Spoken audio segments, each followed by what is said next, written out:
Sa probinsyang maituturing na Republika ng mga Tagalog, may ilang komunidad dito na ibang wika ang ibinibigkas. Oliver Endoso, mi nombre, legítimo ternateño, tase ingrandiseo, sangre de barra, Pilipino. Mi nombre Harold J. Dilipar, a.k.a. J-Pac mi nombre, lehitimong taga Ternate, yo'y Pilipino. Sila ang magpinsang Oliver at Harold o J-Pac. Binuo nila ang dalawang rap group dito sa Ternate, ang Ternate's Finest at ang Chabacanos. Sana marinig ko ng mga karatigbayan namin na may lingwaeng Chabacano pa rin na gumagawa ng mga komposisyon. So, ready na tayo. JMD! At ito raw ang sumikat nilang kanta. Di bantado na temprano, binuya ay tagaraw. No patabaha tupada, ano chilang malmao. Nuway daw para sa kayong pesaya kay bebe. Maski ganun yung kandilin para bebe. O sa patase, ye maya kung kay tropa. Hanggang temprano kung pesaya kay bebida. Iya ay pisil, pati mga baso. Yun ay bahala, na kay Cormer kay Yelo. Observe muna. Ang kantang Bebedor, hindi lang pala kumalat sa Ternate, kundi maging sa ibang bansa.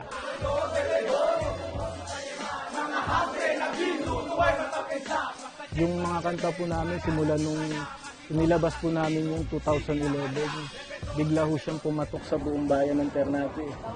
Kinuha na po tapos lumaganap na po, dinala na po yung iba sa parting Bataan, Pampanga, tapos hanggang umabot na rin sa ibang bansa. Yung mga... Bakit naman pakikinggan sa Bulacan at Pampanga? Maintindihan ba nila? Hindi ho rin ho namin naintindihan yung...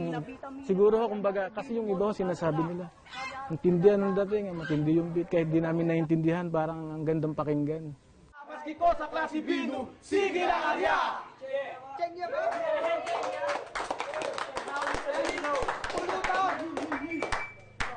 Okay, anong ibig sabihin nun?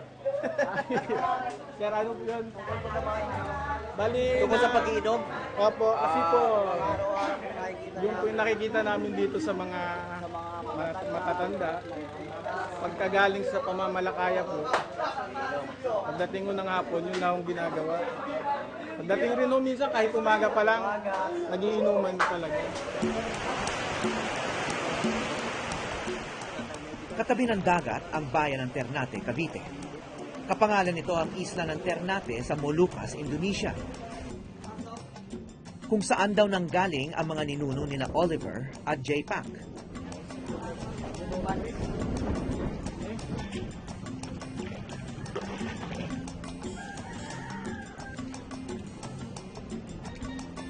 At tulad ng kanilang mga ninuno, hanggang ngayon, katuwang ng buhay nila ang dagat. Kasi minsan ma'am, pag alam mo nagtatalaba kami ma'am, ito yung buhay namin pag wala kami mga kotes na sinasabihan, wala kami mga ginagawang kanta, ganitong ginagawa namin. Usually, nananalaba po. Pwede ma'am ito isabay ma'am yung pagtatalaba mo tapos yung pag-rap mo. Saka hindi naman kami basta-basta ma'am yung gumagawa ng mga kanta para sumikat. Yung sa amin lang ma'am, yung ma-appreciate yung mga tagapakinig, katulad mo kayo ma'am. Masaya na kami ma'am pag yung ma'am, yung napakinggan nyo yung isang awit namin. Kung hindi man nasa dagat, nandito lang ang barkada sa kanilang tambayan. Walang propesor o dalubhasa sa grupo nila Oliver at J-Pac. Pero ang inaambag nila sa wikang Chabacano, hindi maipagkakaila. Bali yung ginawa po namin, tulad po ng ginawa ni J-Pac, kumbaga, gusto po namin na magkaroon kami ng kanta ng Chabacano kasi yun nga po, gusto namin na pinagmamalaki namin to, yung salita namin. Gusto namin papalaganap sir, kasi ngayon ibang mga kabataan, gusto nila lang matuto na salita ng Chabacano. So dinaan po namin sa paggawa ng kanta sir. Parang binigyan po namin buhay na lengguwaheng Chabacano sa pagrarap naman po. So ano yun? Kailan ba kayo natuto? Simulat sa pool, Chabacano na raw ang wikang nakagisna ni na Oliver at J-Pac. Tinuro raw ito sa kanila ng kanilang mga magulang at ngayon na may sarili na silang anak, ipinagpapatuloy nila ang pamanang ito. Ito si Harold, anak ko. Magtatatlong taon na si Rawi. Bali nakakaintindi lang po siya ng Chabacano pero hindi direct na nakakaano po. Hindi po siya direct na nakakapagsalita gawa. Magti-3 years old pa lang po siya. Check. Chabacano.